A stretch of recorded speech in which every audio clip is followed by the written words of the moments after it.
Alright guys, we are back for another Dokkan battle video. So I want to take BROLY into probably the fight I consider, I think, to be the second toughest fight in the game, I think, against Red Zone BEERUS. Now, in terms of what team to run, I had a lot of smartasses who are like, oh my god, use the triple golden Frieza is the way to go.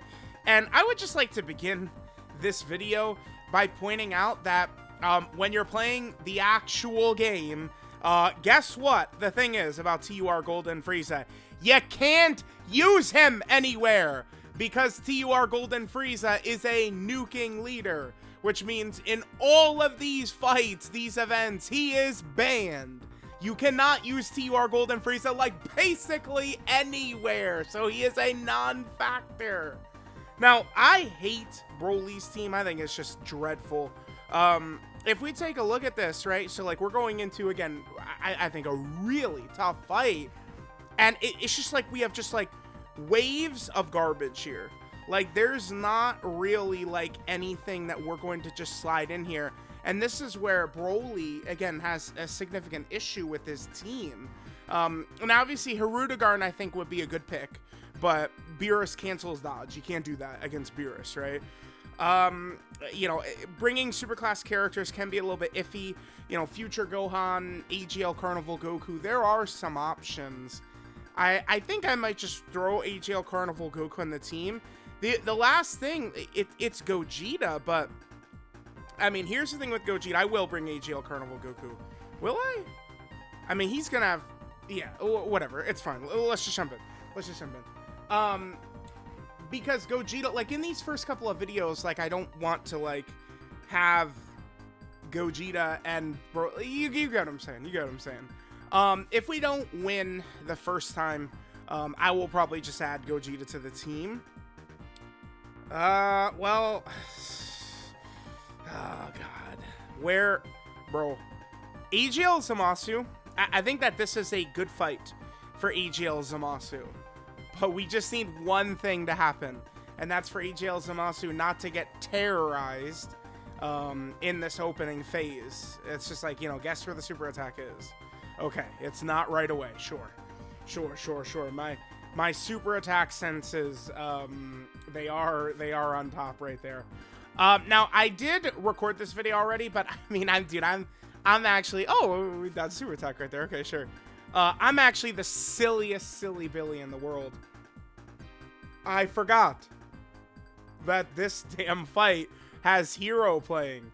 And, like, there's a difference between apparently Hero and, you know, all the other copyrighted OSTs. All of them, they're just like, yeah, okay, like, your money is our money. We're taking that. And it's like, okay, like, we can live with that. But they do this, they block Hero. Like, it gets blocked in, like, tons of countries, man. So, we can't do that. I would like AGL Carnival Goku to get built up. But, I mean, you know, it is what it is. Here's the thing. I guess the earliest transformation we're going to get is a turn 6. We're probably going to end the fight before then, but we'll see. One of the strengths of BEERUS is his territory. BEERUS will put up that territory, and that's where a lot of his power comes. He gets a lot of strength from the territory, and he orb changes with the territory, right? So it creates real issues with BEERUS creating his territory. So BROLY, you would think is like a good character for this fight to dominate. I mean, things need to go a little bit your way. The thing about this BEERUS that you really need to respect compared to a lot of the other fights is, like, if BEERUS just supers in slot 1 before your character gets a chance to attack, it's tough to just live that. I mean, this BROLY right here, I saw base BROLY eat, I think, 700k just from BEERUS super attacking right away at the start. And then I had BEERUS super BROLY as well in slot 1 after BROLY got some attacks off. Okay, we're going to be able to get a counter attack right here. That's good. This is one reason this Carnival Goku could be pretty useful in this fight. And then obviously his nullification works against the Rage mode BEERUS as well, which is good for us. But even after BROLY got to attack, he still took 380. Like, the Rage BEERUS, he just does so much goddamn damage, man. He actually just hits so hard, BEERUS. Like, they made, I think, a really interesting and challenging fight here with the way that this BEERUS in here sort of functions.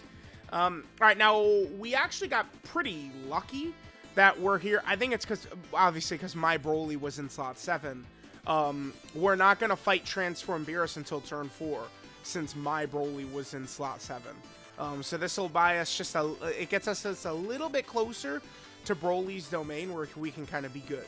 Now, obviously, once BROLY transforms, you know, he's going to be good, right? Like against BEERUS Supering and stuff like that, but no one in the world is like, oh my god, you know, BROLY, dude, he transformed, could he tank or something? Like, no, like, we all know BROLY is hard-blooded #1 once he transforms, right? Like, he is that guy.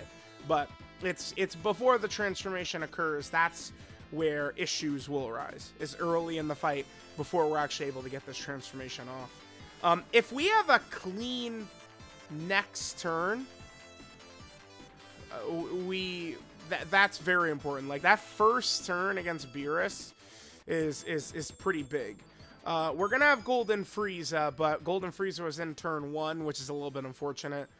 Golden Frieza would get smacked, he'd get walloped, but he would live. Alright, so who do we have here? We have Int Golden Frieza too. Now, again, we can't just put BROLY in slot 1. It doesn't work that way. One other thing to keep in mind is that Int Golden Frieza, it's a rookie mistake I keep making. A lot of times with these characters, right? Like, in my brain, I kind of have Int Golden Frieza assigned to, like, the same role as, like, the STR Piccolo from the Cooler movie, right? That support on the movie hero team. And, like, I'll be, like, playing, and it's like, okay, like, let's just have Golden Frieza do this to drop those orbs for the next characters. But gotta remember that this Int Golden Frieza, he needs 3 orbs after his initial turn in order to have the damage reduction. It's pretty important. Now, we're just going to have to go with LR Golden Frieza in slot 1. BROLY cannot live. If BEERUS just, you know, snaps those fingers and drops that blast, BROLY's dead. Base BROLY just instantly dies. And, you know, again, it's like, keep in mind, guys, that the game is not going to get weaker. Like, the fights are not going to get easier. Well, I mean, I guess they sort of Fusion, Zamasu, and like these fights got a little bit easier as BROLY and Int Golden Frieza and Gogeta have been introduced into the game. But you understand what I'm saying, right? Like, if I could spy these little issues with my little eye of base BROLY, they're only going to be even more of a thing as fights get harder. Now, I do think towards the end of the anniversary, we're probably going to get even harder fights, but they're probably going to be designed in such a fashion for the 4 LRs to be able to perform very well in, right? Like, I was making this point to people today that, like, I had Orange Piccolo #1 on my tier list today, but I easily could see part 3 rolling around, and it's like the really hardest fights in the game are kind of catered more towards what BROLY is doing, what Gogeta is doing, more so than, like, Orange Piccolo, who's from last year. Well, technically, Orange Piccolo is a 2022 character, but, I mean, you know, it is what it is. It is what it is. All right, looks like we're probably going to finish BEERUS before we even transform. I mean, that's the other thing, guys. Like, you know, he looks good right here. Like doing all these supers after BROLY gets a barrage of these supers defensively, he's gonna be in a good spot too. Like, let's just pretend that BEERUS would super attack him after he puts up a lot of these hits. Again, I saw it. It was a bunch of supers and then a hit him potential some additional normal, and BEERUS tagged him for 380 is the amount of damage that we took. But remember, BEERUS does 2.2 million. Now, Golden Frieza should be completely fine here. No super. Oh, boy.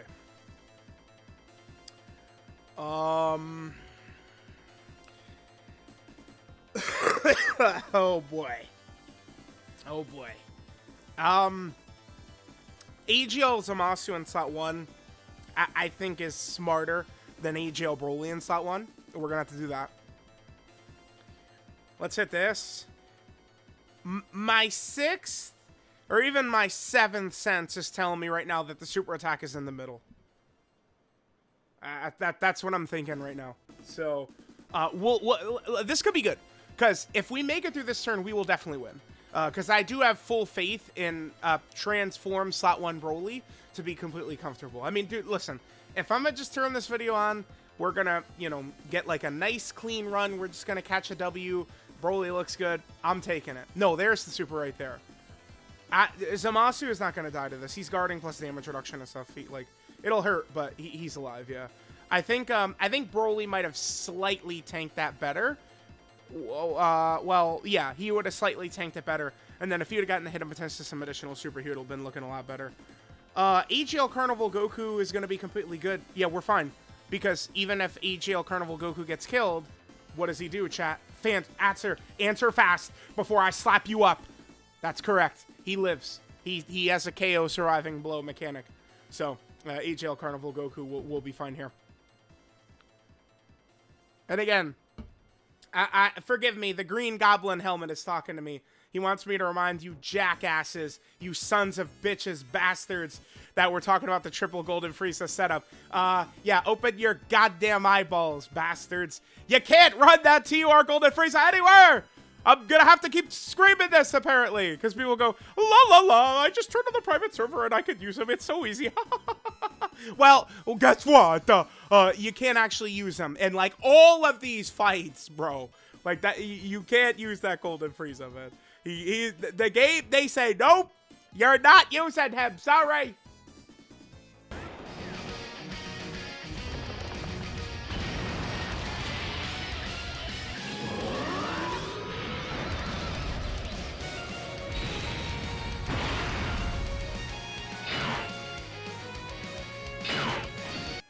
Okay. Damn, it's always annoying. Dude, it's annoying to mess with the audio levels. Like, I'm not even gonna talk, but whatever. We're through. Okay, now BEERUS has a pretty nasty cooldown. Where did he super last time? It was... I think BEERUS could super in slot 1. Like, the last attack in slot 1 could potentially be a super, but we should be fine here. No way BROLY will choke here. I don't believe it. I have full trust in transformed BROLY. He's guarding with damage reduction. You know, we've got his domain up. Oh. I'm a silly Billy. Remember, BROLY's domain cancels out BEERUS' territory. So the second BROLY's domain comes out, you do probably win. That's the thing about this fight, man. There we go. That was nice and clean, man. We jumped in, one hitter, one quitter. You get what I'm trying to say. We won. I'm taking it, man. I'm taking a nice, clean W. That was for the BROLY in slot 7 and shit too. Like, we're taking it. This BEERUS fight is really tough. I haven't really seen too many people talking about it, but I do think that this BEERUS fight, I mean, is numbered. This, I mean, I'm thinking it's a high number 2. But I feel like this BEERUS fight potentially could be even harder than Fusion Zamasu. I mean, we could take so many setups into Fusion Zamasu, and I mean, I could dance and dodge on Fusion Zamasu all day long. You can't do that against BEERUS, man. There's not that many characters. If BEERUS just chooses the super before you attack, there's not that many characters that could just eat that shit. There's really not. Like, it's actually a very, very small handful of characters, right? Whereas against Fusion Zamasu, I mean, every character could be UI Goku for me, right? But that doesn't work in here. So we'll see. I'll probably do a couple of showcases against BEERUS. I think BEERUS is the fight that interests me the most in terms of doing showcases, but, you know, we'll see. So let me know what you guys thought of Big Daddy Saddy BROLY. He put in work in this one, though. No doubt about it.